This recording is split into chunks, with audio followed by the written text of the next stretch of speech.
Hello, नमस्कार साथियों। मैं हूं नारायण पटेल, आपके अपने चैनल पर। आज हम यहां पर बात करेंगे राष्ट्रीय आय एवं योग्यता आधारित छात्र परीक्षा 2022 और 23 के संदर्भ में सामान्य ज्ञान मानसिक योग्यता परीक्षण यानी मेंटल एबिलिटी टेस्ट, जिसके 90 प्रश्न आते हैं। इसका हर साल स्वरूप बदल रहा है। उसी में आता है तार्किक आरेख यानी लॉजिकल डायग्राम, जिससे 2 से 3 प्रश्न 100% पूछे जाते हैं।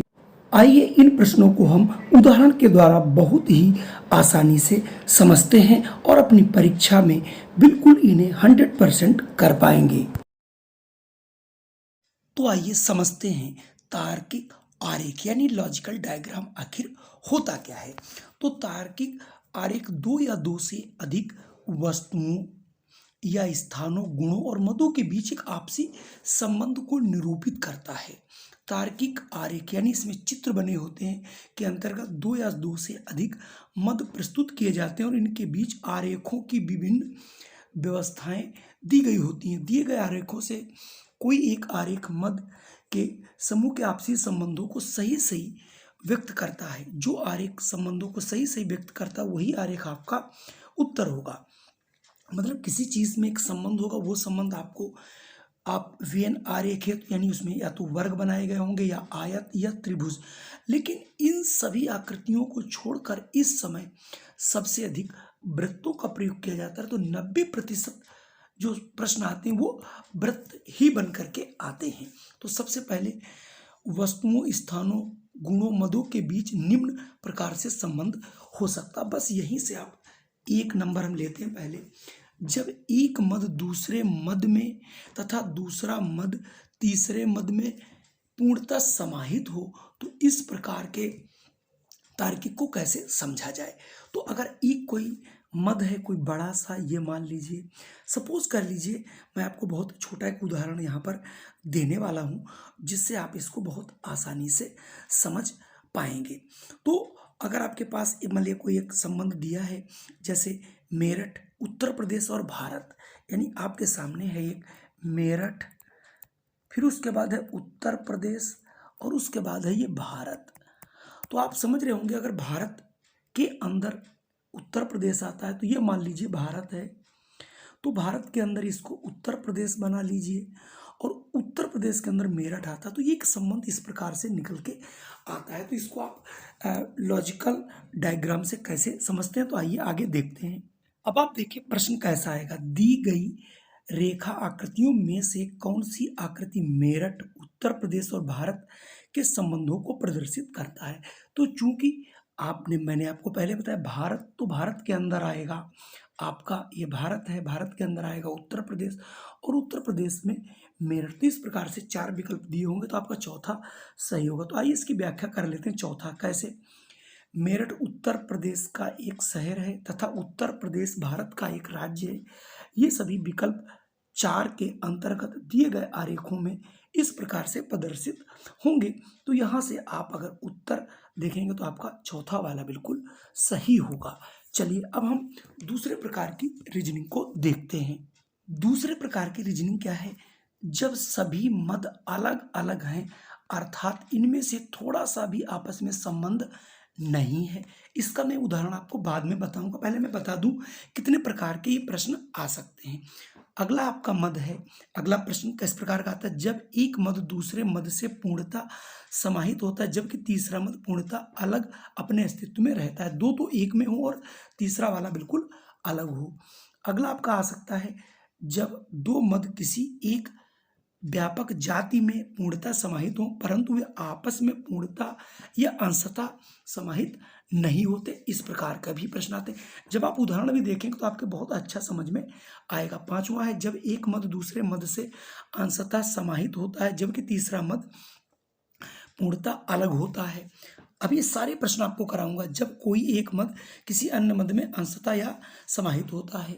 इसके बाद का देख लेता है सातवां, जब एक या दो मद किसी एक अन्य मद में पूर्णतः समायोजित रहते हैं जबकि इनमें से कोई दो मद परस्पर एक दूसरे से आंशिक यानी थोड़े व्याप्त रहते हैं। उदाहरण 7, जब एक मद किसी दूसरे मद से पूर्णतः समाहित होता है और तीसरा मद दूसरे मद से अंशतः समाहित होता है। कुल मिला के आपके सामने ये 8 ही प्रकार के आएंगे।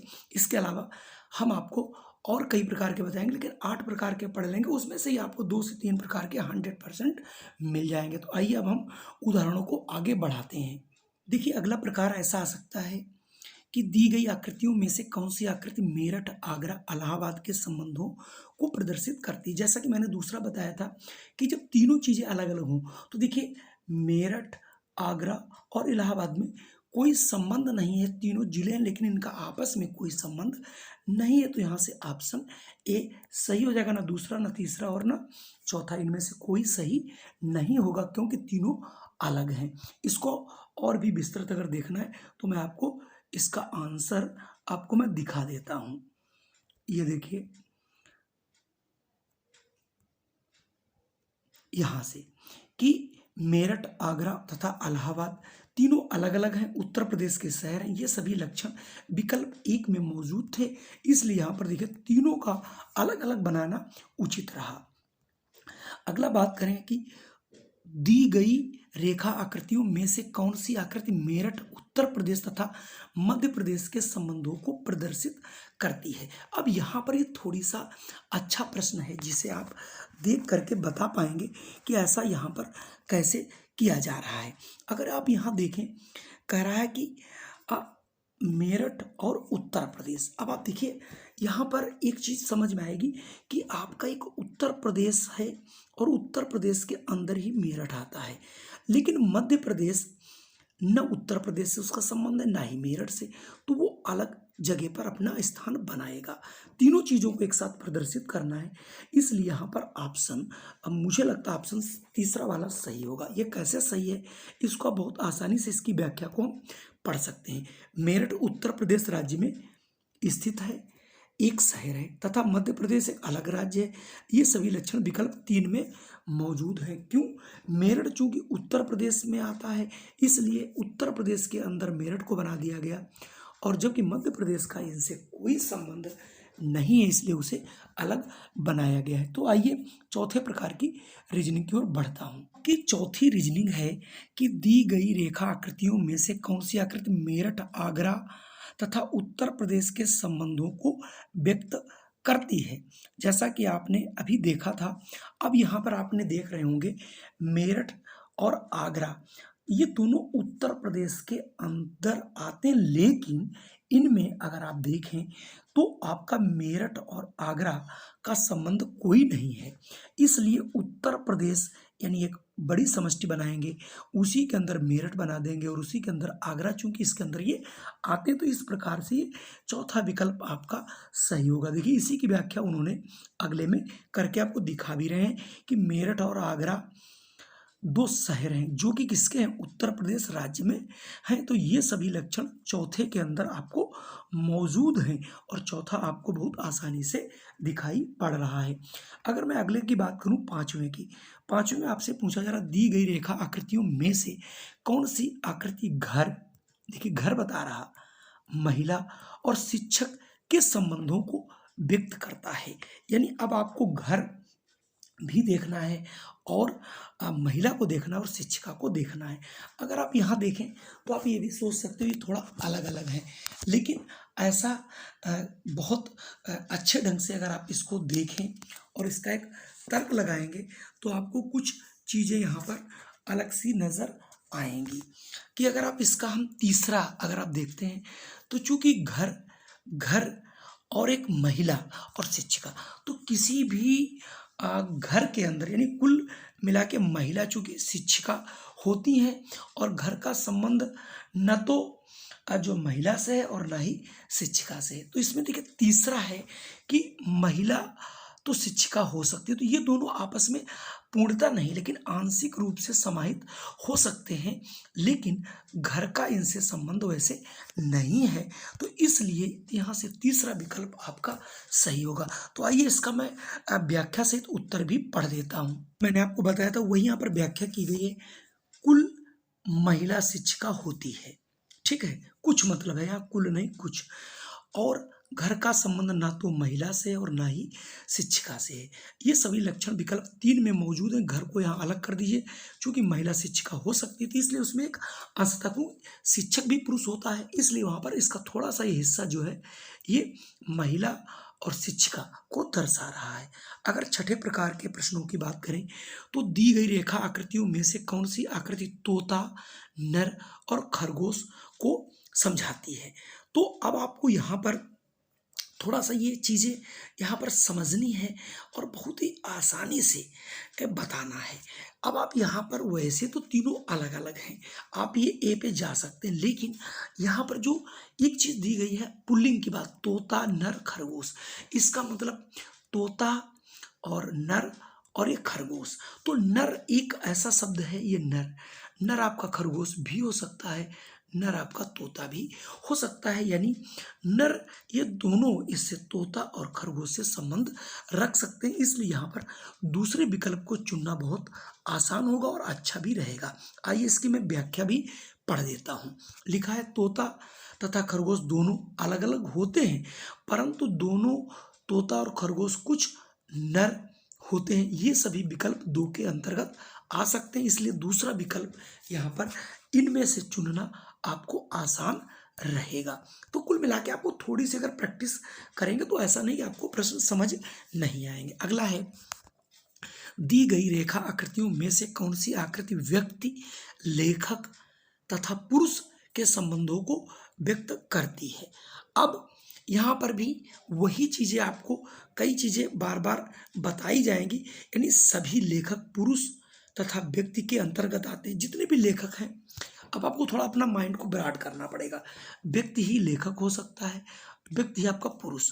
तो कुल मिला के इसमें तीसरा को लगाएंगे कि लेखक और पुरुष में हम संबंध बना देंगे और ये व्यक्ति जो है ये समूह हो जाएगा, क्योंकि व्यक्ति के अंदर ही ये पुरुष और ये लेखक आ जाएंगे, लेकिन लेखक और पुरुष एक ही संबंध स्थापित कर सकते हैं, इसलिए यहाँ पर विकल्प जो है आपका तीसरा सही होगा। अगर इसकी व्याख्या करें तो देखिए यहाँ पर क्या बताया जा रहा है, सभी लेखक यानी जितने भी लेखक हैं वो पुरुष व्यक्ति के अंतर्गत आते हैं, कुछ परंतु सभी नहीं, थोड़े आ सकते हैं। लेखक पुरुष हैं तथा कुछ पुरुष लेखक नहीं हो सकते, ये सभी लक्षण 3 के अंतर्गत आते नहीं हो सकते। देखिए उनका संबंध यहाँ पर ये बाहर की ओर दिखाया गया है। इनकी प्रैक्टिस थोड़ी सी अगर हम करेंगे तो ये 7वां था और अब हम आपको 8वां प्रकार भी। अब आप यहाँ से 8वां देखें, दी गई आकृति में से कौन सी आकृति कागज, कॉपी, लेखन को प्रदर्शित करती है? थोड़ा अच्छा प्रश्न है, यहाँ पर आपको देखना पड़ेगा कि इस प्रश्न को हम कैसे कर सकते हैं। यहाँ पर तीसरा आपका आंसर सही भी दिखाएगा। तीसरा क्यों? कि कॉपी केवल कागज से बनती है, जो कॉपियाँ हैं वो सभी, तो इसका ये मतलब हो जो भी आपकी कॉपी है तो कॉपी के अंदर ही कागज आते हैं। तो 2 समष्टि ऐसी बनेगी, एक समष्टि है कागज और दूसरी है आपकी कॉपी। तो कॉपी के अंदर सब कागज ही होते हैं, तो कॉपी बड़ी है तो कॉपी के अंदर हम कागज को बना देंगे। अगला है लेखन। अब हम लेखन कहाँ करते हैं? लेखन हम सामग्री है चूँकि कॉपी में करते हैं, कॉपी के अंदर ही कागज आता है, तो यहाँ पर तीसरा बनाना आपका ज़्यादा उचित रहेगा। रही बात व्याख्या की, तो मैं व्याख्या भी आपको पढ़ देता हूँ। लिखा है कॉपी केवल कागज से बनता है, ये देखिए, जबकि लेखन सामग्री अन्य सामग्री तथा कभी कभी कागज से बनती है। ये सभी लक्षण विकल्प 3 के अंतर्गत उपलब्ध हैं, इसलिए तीसरा वाला विकल्प आपका यहाँ से लिया गया है। तो कुल मिला के ये हमारे 8 प्रकार की रीजनिंग थी। इस पर बेस्ड और भी जो प्रश्न बनेंगे उसकी एक्सरसाइज मैं बहुत जल्द लेकर के आ रहा हूँ। जय हिंद, वंदे मातरम। फिर मिलता हूँ एक नई वीडियो के साथ।